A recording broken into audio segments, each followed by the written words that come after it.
নমস্কার, ব্যানার্জি ফ্যামিলির আরও একটি নতুন ভিডিওতে তোমাদের সকলকে জানাচ্ছি স্বাগত। আশা করছি তোমরা প্রত্যেকেই ভীষণ ভালো আছো, সুস্থ আছো, আর আমিও ভালো আছি। আজকে ভিডিওটা একদম অন্যরকম। আজকের ভিডিওতে বিশেষ কিছু তথ্য তুলে ধরছি যারা খুব শীঘ্রই প্যারেন্টস হতে চলেছে বা নিউ প্যারেন্টস হয়ে গেছে, ঠিক তাদের জন্য আজকের ভিডিওটা পুরো দেখার জন্য অনুরোধ রইল। যদি ভিডিওটা স্কিপ করেন তাহলে অনেক কিছু জানতে পারবেন না। আজকের কিছু এক্সপার্ট মানুষের কাছ থেকে বাচ্চাদের আচার আচরণ সমস্ত কিছু নিয়ে প্যারেন্টসের উপরে কীরকম কী করতে হবে সবটাই আজকের ভিডিওতে শেয়ার করব। প্যারেন্টসরা বাচ্চাদের সাথে কীরকম বিহেভ করবে, আদার্স বাচ্চাদেরকে কিভাবে বড় করা উচিত, মোবাইল অ্যাট্রাকশন নিয়ে তোমাদেরকে আজকে সমস্ত কিছু বলা হবে এই ভিডিওতে। যদি ভিডিওটি ভালো লেগে থাকে তাহলে অবশ্যই চ্যানেলটি সাবস্ক্রাইব করে দিও এবং পাশের বেল আইকনটি প্রেস করে দিও। তাহলে চলো বেশি কথা না বলে ভিডিওটি শুরু করা যাক। আর অবশ্যই ভিডিওটি মন দিয়ে দেখো, কোনো রকম স্কিপ না করে। আজকের ভিডিওটা সম্পূর্ণ অন্যরকম, হয়তো তোমাদের ভালো লাগতে পারে। তবে আজকের ভিডিওটা সম্পূর্ণ মাদের জন্য, মাদেরকে মন দিয়ে দেখতে হবে তার বাচ্চাদের জন্য এই ভিডিওটা। এতদিন আমরা ছোট ছিলাম, বড় হয়েছে, তারপরে আপনার ম্যারেড একটা লাইফ গেছে। এখন একটা নতুন লাইফ আমরা লিড করছি, সেটা হচ্ছে আমাদের ম্যারেজ লাইফের পরে, সেটা হচ্ছে আমাদের প্যারেন্টিং এর একটা লাইফ, তাই তো? আজকে আমি এখানে উপস্থিত হতে পেরেছি এই সেমিনারটার জন্য। আজকে আমরা শুধু উৎপলবাবুর জন্য এবং ইউনিক স্টার কিডস এমন একটা স্কুল যারা এইরকম টাইপের সেমিনার আপনাদের জন্য কিন্তু অ্যারেঞ্জ করছি। তার জন্য আমি বিশেষ করে আন্তরিকভাবে কৃতজ্ঞ আমাদের উদয়বাবুর কাছে, এবং আপনারা এখানে উপস্থিত হয়েছেন এর জন্য আপনাদেরকেও আমি অনেক অনেক অভিনন্দন জানাচ্ছি। এবং আপনাদের সামনে যে আমি দাঁড়িয়ে আছি, আপনারা এমন একটা জেলার প্যারেন্টস যে জেলা বছরের পর বছর বোর্ড পরীক্ষায় টপ 10 এর মধ্যে র্যাঙ্ক দিয়ে যায়, তাই তো? তা সেই রকম এক উন্নত মানের প্যারেন্টসদের সামনে কিন্তু আজকে আমি দাঁড়াতে পেরেছি। এই সুযোগ আমাকে দেওয়ার জন্য আমি অনেক ধন্যবাদ। আপনারা এখানে আসার জন্য আপনাদেরকে অনেক ধন্যবাদ জানিয়ে আজকে কিন্তু আমরা আমাদের সেমিনার শুরু করব। আজকে আমরা যে বিষয়ে জানবো সেটা হচ্ছে আমাদের প্যারেন্টিং সম্বন্ধে। আজকে আমরা কিছু ডিসকাশন করবার জন্য এখানে এসে উপস্থিত হয়েছি। এখন আমাদের মনে একটা প্রশ্ন আসতেই পারে, আমার বাবা মারা, আমরা ছোট থেকে বড় হয়েছি, আমার বাবা মাদের কোনোদিন প্যারেন্টিং এর কোনো কোর্স করতে হয়নি বা এইরকম সেমিনারের প্রয়োজন আমাদের সময় হয়, তাই তো? কিন্তু এখনকার সময়টা এমন একটা সময় এসে পৌঁছেছি, একটা যুব সন্ধিতে আমরা আটকে গেছি। একদিকে হচ্ছে বিজ্ঞানটা প্রচন্ড ভাবে উন্নত হচ্ছে, নতুন নতুন ডিভাইস তারা আমাদের হাতে তুলে দিচ্ছে, কিন্তু সেই ডিভাইসগুলো কিভাবে ব্যবহার করব, সেই ডিভাইসের কতটা ভালো দিক রয়েছে, কতটা আমাদের সমাজে ক্ষতি করছে, সেই ব্যাপারগুলো কিন্তু আমরা কখনো ভেবে দেখি না। সেই জন্যই আজকে আমাদের কিছু পজিটিভ প্যারেন্টিং এবং মোবাইল অ্যাডিকশনের উপরে এই সেমিনারটা আমরা করব। আপনারা সবাই রাজি তো? ইন্টারেস্টেড তো? আচ্ছা, বিলো 10 ইয়ার্স এজ টোটাল পপুলেশনে সেই 30% পপুলেশনটাকে আমরা যাতে আরো ভালোভাবে গড়ে তুলতে পারি, আমাদের কাছে যে গিফটটা গড দিয়েছে সেই গিফটটাকে আমরা আরো যাতে ভালোভাবে নার্চার করতে পারি এবং সেটাকে কিভাবে আমরা হাইলাইট করব, মেইনটেইন করব, সেই ব্যাপারগুলো কিন্তু আমরা আজকে এখানে ডিসকাশন করব। আজকে আমরা ডাইরেক্ট আমাদের প্রোগ্রামে চলে যাচ্ছি। আমরা এখানে দেখতে পাচ্ছি আমরা কি করে থাকি না, give negative comments to our children. এটা কি আমরা করি? আপনাদের কি মনে হয়, করেন আপনারা কেউ নেগেটিভ কমেন্ট দেন চিলড্রেনদের, বাচ্চাদের দেন না? আচ্ছা, একটা বাচ্চা যখন দৌড়ায় তখন আপনি কি বলেন? আপনারা কি বলেন? একটা বাচ্চা যখন দৌড়ায়, ধরুন বিরাট করে দৌড়াচ্ছে, একটা ফাঁকা জায়গা পেয়েছে, তখন আমরা কি বলবো? পড়ে যাবি, লেগে যাবে, আস্তে দৌড়া। আমি শুধু বলি আস্তে দৌড়া, দৌড়া কিন্তু আস্তে দৌড়া, তাই তো? আচ্ছা, আবার অনেকে বলে থাকে এই দৌড়াস না, দৌড়াস না, দৌড়াস না, ধর ধর ধর, এরকম ব্যাপার স্যাপার ঘটে। আচ্ছা, এই যে কমেন্টগুলো দিচ্ছি আমরা কি করছি না, নেগেটিভ কমেন্ট দিচ্ছি। যেমন দৌড়াস না, পড়ে যাবি, আস্তে দৌড়া, ঠিক আছে? দৌড়ানোর সঙ্গে সঙ্গে ওর মধ্যে আমরা কিছু সংশয় কিন্তু ঢুকিয়ে দিচ্ছি। আস্তে দৌড়ো, কেন আস্তে দৌড়াবে? জোরে দৌড়াবে, তাই সবাই চায় আমাদের বাচ্চাটা একবার সবাইতে ফার্স্ট হবে, হ্যাঁ, তো জোরে দৌড়াতে হবে। কিন্তু আমরা কি করছি না, তাদেরকে নেগেটিভ কমেন্ট দিচ্ছি, যার ফলে কি হচ্ছে সেটা আমরা এখনই উপলব্ধি করতে পারবো। আপনাদের চোখগুলো একটু বন্ধ করতে বলবো, আমি কয়েকটা জিনিস বলবো, আপনারা একটু থিঙ্ক করে দেখবেন তো সেগুলো হচ্ছে না। প্লিজ চোখগুলো একটু বন্ধ করুন। আপেলের কথা ভাববেন না, আপেলের ছবিটা ভাববেন না। আচ্ছা, মায়ের মুখটা মনে পড়ছে না। আমরা কোনো বাইকে কোনোদিন চাপিনি, বাইকের ছবি আমরা দেখতে পাচ্ছি না। এরপর চোখটা খুলুন, দেখুন 3টে কমেন্ট দিয়েছি, 3টে দিয়ে আমি বলেছি আপেল দেখবেন না, মায়ের মুখটা মনে পড়ছে না, বাইকের চাপি আমরা কিন্তু বাইকের ছবি আমরা ভাবছি না। 3টে নায়ের পরেও কিন্তু আপনারা সেগুলো দেখতে পেয়েছেন, ইমাজিন করতে পারছেন তো? বলার সঙ্গে সঙ্গেই নাটা আসছে, কিন্তু ছবিটা আমাদের ব্রেনে একেবারে চলে আসছে। এবার বলছি আপেলটা কালো রঙের, সঙ্গে সঙ্গে আমাদের ব্রেনে কিন্তু কালো রঙের আপেলের ছবি চলে এলো, তাই তো? তাহলে এই যে নাগুলো বলছি, নাগুলো বলার সঙ্গে সঙ্গে আমরা কি করছি না, তাদের ভেতরে কিছু নেগেটিভ কমেন্ট দিচ্ছি, এবং সেই নেগেটিভ কমেন্টগুলো তাদের কাছে কি হয়ে যাচ্ছে, পজিটিভ হয়ে যাচ্ছে। কারণ আমি দেখুন আপনাদের বারণ করেছিলাম, না বলেছিলাম, তা সত্ত্বেও কি করলেন না, আপনারা সেগুলো ইমাজিন করে নিলেন। আমি বললাম আপেলের ছবি ভাববেন না, ভাবতে বারণ করলাম, তাও চলে। এটা আমাদের ব্রেনের রুলস, কারণ আমাদের ব্রেন কিভাবে সবকিছু মনে রাখে না, বাই পিকচার মনে রাখে।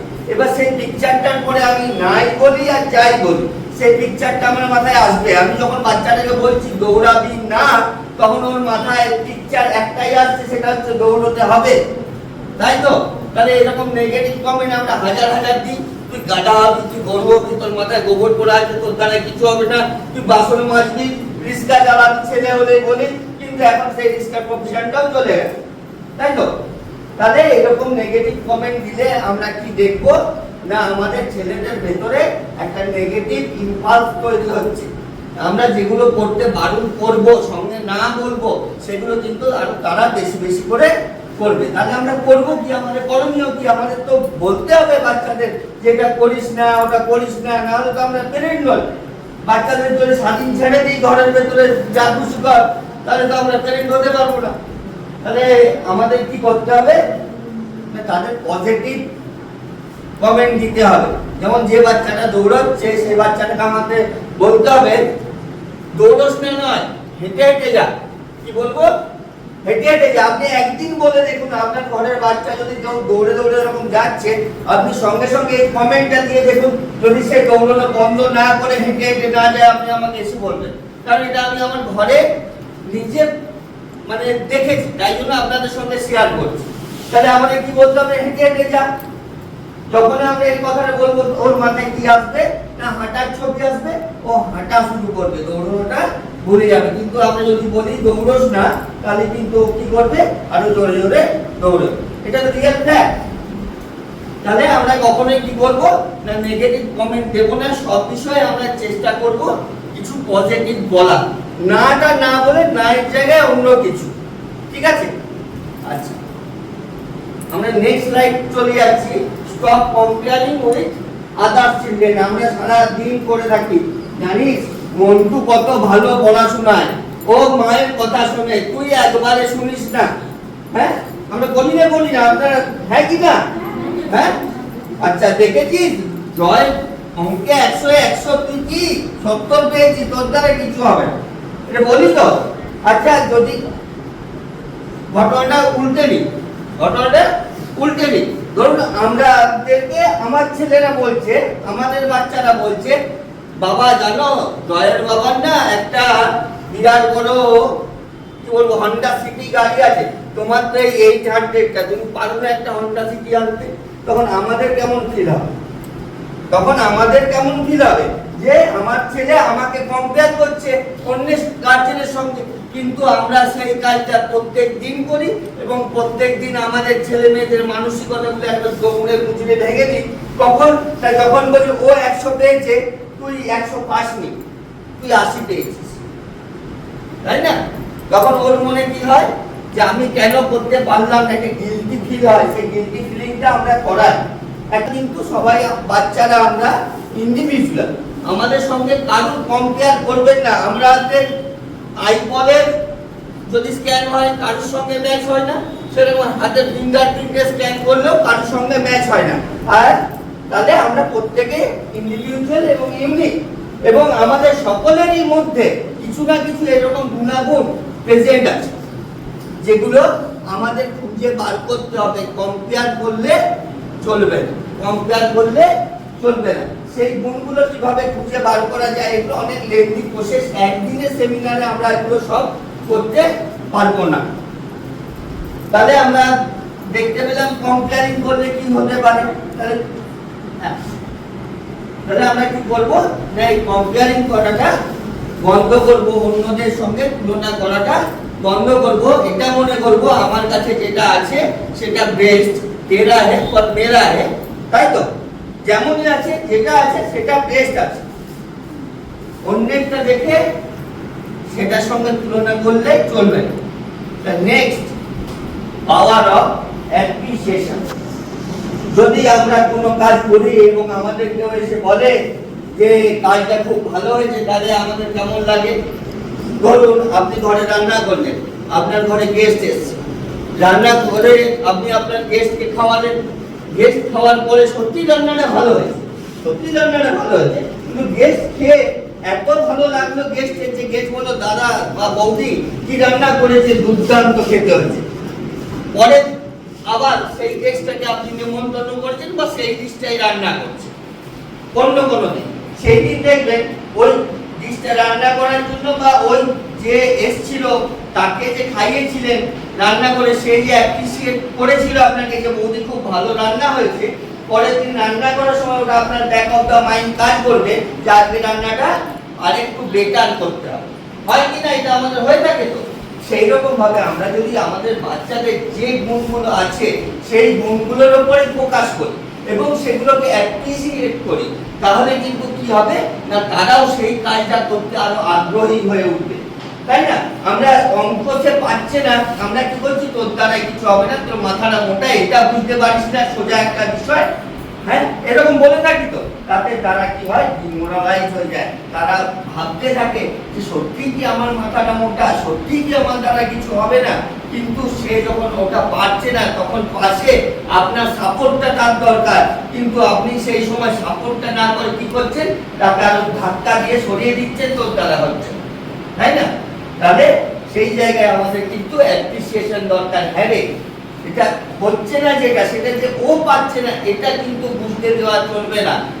ওর ফেলিওরটা মানে কার ফেলিওর না, আমাদের সমস্ত প্যারেন্টসদের ফেলিওর।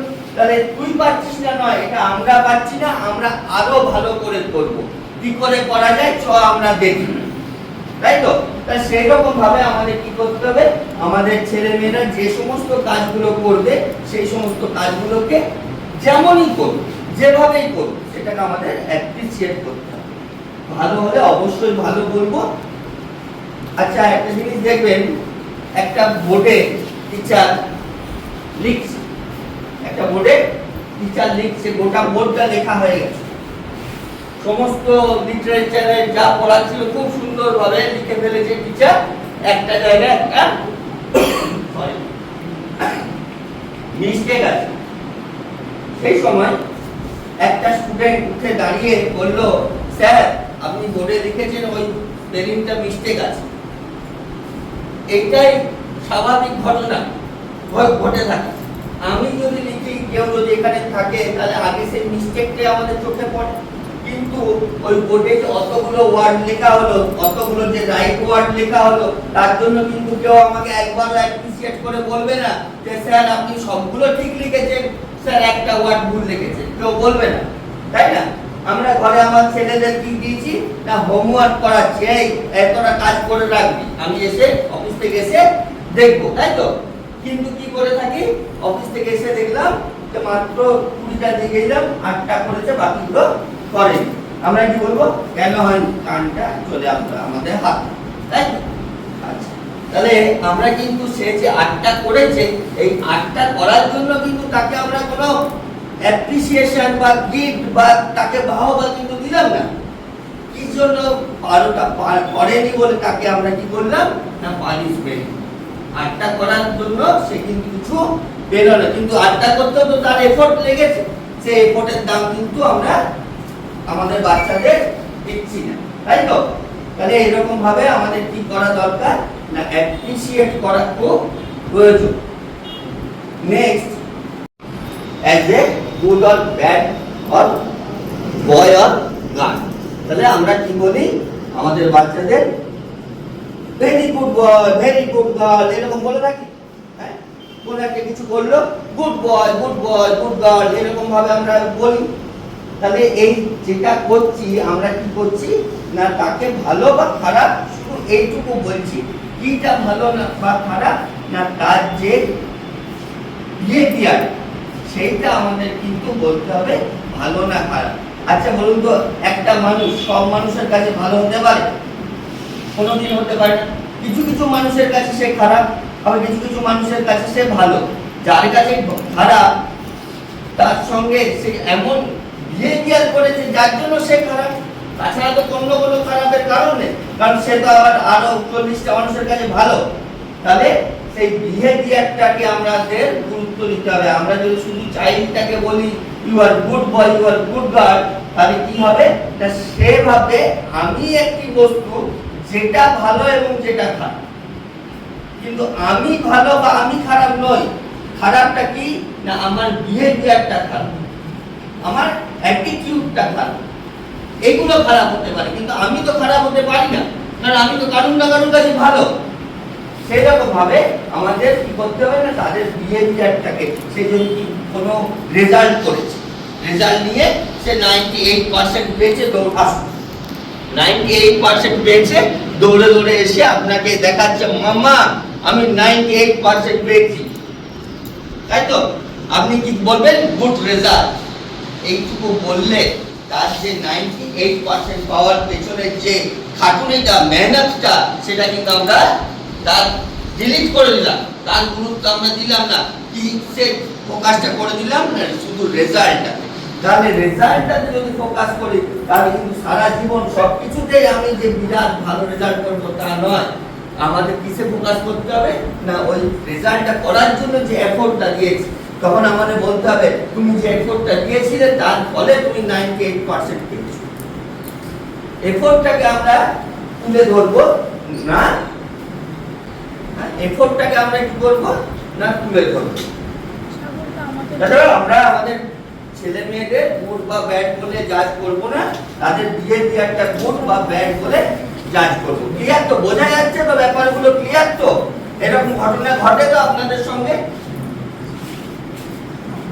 চিলড্রেন, আমরা কি করি এই এখন অঙ্ক বইটা নিয়ে বসে যান, হ্যাঁ এই এখন সোনিয়া তাই তো? এটার ফলে কি হয় তার যদি সেই সময় অন্য কিছু করার ইচ্ছে থাকে যেটা তার ভেতর থেকে আসছে, সেটা কিন্তু সে যেহেতু বাবা বা মা বলেছে, না করলে তো আছেই শাসন, তাই জন্য সে কি করবে না ভয়ে ভয়ে সেটাই করবে। এবং এইরকম ভাবে যদি আমরা তাদেরকে কন্টিনিউয়াস বলতে থাকি যে এটা কর বা ওটা কর, ওটা করিস না, তাহলে কিন্তু ভবিষ্যতে কি দেখবো না তাদের জাজমেন্ট যে দেওয়ার সময় যখন আসবে, তারা যখন কোনো কিছুকে চুজ করতে চাইবে, সেই সময় তারা কি করবে না ডিফিকাল্টিস ফেস করবে, ডিফিকাল্টিস ফেস করবে। তাই জন্য তাদেরকে কি করতে হবে আমাদের সবসময় অপশন দিতে হবে। আমার বাবা খুব রাগী, আমার মাও খুব রাগী, তাহলে রাগী তারা কি করে বোঝে না যখন আমরা তাদের ডিসিপ্লিন শেখাতে যাই তখন আমরা তাদের কি শো করি না অ্যাঙ্গার শো করি, কারণ কমজোরের উপর সবলের জোর চলে, তাই তো? তাহলে ওরা কমজোর, আমরা সবল জোর চালাই, অ্যাঙ্গার শো করি। এই যে অ্যাঙ্গারটা শো করছি, এখানে আমাদের একটা লাইন লেখা আছে, বলছে সব চিলড্রেন হচ্ছে আমাদের বাবা মাদের মিরর ইমেজ, মানে একটা আয়নার সামনে দাঁড়ালে আমরা যখন আমাদের দেখতে পাবো বাচ্চারা অ্যাক্টিভিটি বা তাদের বিহেভিয়ার দেখলে আমরা কিন্তু জাজ করতে পারবো এর বাবা মাদের কেমন অ্যাক্টিভিটি বা বিহেভিয়ার, তাই না? তাহলে আপনি যখন আপনার ছেলেদের ওই রকম ভাবে অ্যাঙ্গার শো করবেন কোনো কিছুর জন্য, সে আপনার কাছে কি শিখবে? অ্যাঙ্গার শিখবে, কিভাবে রাগ দেখাতে হয়, রেগে গেলে কিরকম একটা মানুষের মূর্তিটা হয় আর কি, সেইটা সে দেখতে পাবে, যে বড় বড় চোখ হয়ে যায়, গলা স্বর গম্ভীর হয়ে যায়, হ্যাঁ, খুব কম কম কথা বলে কিন্তু রাগি রাগি জোরে জোরে কথা বলে। তাহলে এইভাবে সে কি শিখে গেল আমাদের কাছ থেকে, আমাদের অজান্তে, যে অ্যাঙ্গার কিভাবে দেখাতে হয়। আজকে তারা ছোট আছে, তারা তো বড় হবে, হ্যাঁ, তাদের তো একদিন 17-18 বছর বয়স হয়ে যাবে, যখন তাদেরও গায়ে পাওয়ার চলে আসবে, তখন আমরা কিন্তু গায়ে জোরে আর পারবো না, তখন তারা কি করবে, আমাদের অ্যাঙ্গারটা দেখাবে, আমরাই শিখিয়েছি কিন্তু আমাদের দেখাবে। তখন সব থেকে বেশি খারাপ কাদের লাগবে না আমাদের লাগবে, বলবো ছেলেটা একবারে বাঁদর তৈরি হয়েছে, তাই তো বলবো তো। তাহলে সেই রাস্তাটা আমাদেররা নিজেরা কখনোই তৈরি করবো না। শাসন করতে হবে, 1000বার শাসন করতে হবে, কিন্তু শাসন মানে রাগ দেখানো নয়, শাসন মানে রাগ দেখানো নয়, কথা বল, ঠিক আছে? বোঝাতে পারছি তো? বাজার থেকে 2 কেজি ভালো আচার নিয়ে এসেছি, জারটায় ঢালবো বলে, ঢাকাটা খুলে দিই, আচারটা ঢালছি, কোনো মতে জারটার ভেতরে আচারটা পৌঁছবে, হ্যাঁ? কিন্তু আপনি তো কিনে নিয়ে এসেছেন, নিয়ে এসে সঙ্গে সঙ্গে ঢালছেন, ঢাকাটা না খুলে, কিন্তু ঢাকাটা খুলে যদি ঢালতেন তাহলে পৌঁছবে। হ্যাঁ, তাহলে আপনি যখন সেই চেষ্টাটা করছেন সেই সময়টা ভুল আছে, চেষ্টাটা করার সময়টা ভুল আছে। যখন ও অ্যাঙ্গার শো করছে, ওকে পুরোপুরি ছেড়ে দিন, আলাদা করে দিতে হবে। ওর সঙ্গে সেই সময় আই কন্ট্যাক্ট যদি আপনি করেছেন, তাহলে কিন্তু ও আপনার উপরে উঠে গেল, বুঝতে পারছেন? ও কি হবে, ও অ্যাঙ্গার দেখাবে, চোখ দেখাবে, আপনিও চোখ দেখাবেন, এটি হয়ে গেলে ওর ভয়টা শেষ, ওর ভয়টা শেষ। ও যখন রেগে যাচ্ছে, ওকে আপনার চোখটা দেখানো চলবে যে আপনি কতটা রেগেছেন, ঠিক আছে? আর ওইটা বলার একটা পার্টিকুলার টাইম আছে, আস্তে আস্তে সেমিনারটা চলুক, আমি আপনাদের ডিসকাশন করছি। রুটিনটা তৈরি করব বাচ্চার জন্য, কিন্তু ফলো কিন্তু আমাদের করতে হবে। রুটিনটা তৈরি করব বাচ্চার জন্য, ফলো কিন্তু আমাদের নিজেদের করতে হবে। হয়তো রুটিনে লিখেছি সকাল 6টায় উঠতে হবে, 8টায় পড়তে বসতে হবে, কিন্তু আমি 7টা পর্যন্ত ঘুমিয়ে গেলাম, তাহলে আমার ছেলে কি 6টায় উঠবে? উঠবে না। 8টায় পড়তে বসতে হবে, 8টায় আমি ওর পাশে মোবাইলটা দিয়ে এরকম এরকম করে ঘুরতে থাকলাম, তাহলে ও কি আর বইটা দিয়ে বসবে না। তাহলে আমাদের কি করতে হবে, আমরা সারা দিনে 24 ঘন্টার মধ্যে একটা রুটিন তৈরি করব, এবং সেই রুটিনটা একটা জিনিস খেয়াল করে রাখতে হবে, যেন মানে এটা রুলস একটা আছে 8+8+8, এই রুলসটা কিন্তু মেনটেন করে আপনার রুটিনটা তৈরি করার চেষ্টা করবেন। 8 ঘন্টা তাকে ঘুমোতে দিতেই হবে, এনি হাও, ঠিক আছে? এজ ওয়াইজ কি হয়, এই ঘুমানোর ব্যাপারটা চেঞ্জ হয়। আমরা দেখেছি, আমরা হয়তো যখন 9-10-এ পড়তাম, তখন আমাদের বাবা মারা দুপুরবেলায় বা সকালবেলায় ঘুম থেকে উঠতে না চাইলে আমাদের শাসন করতো, মারধর দিত, আমরা মারধর খেয়েই বড় হয়েছি, তাই তো?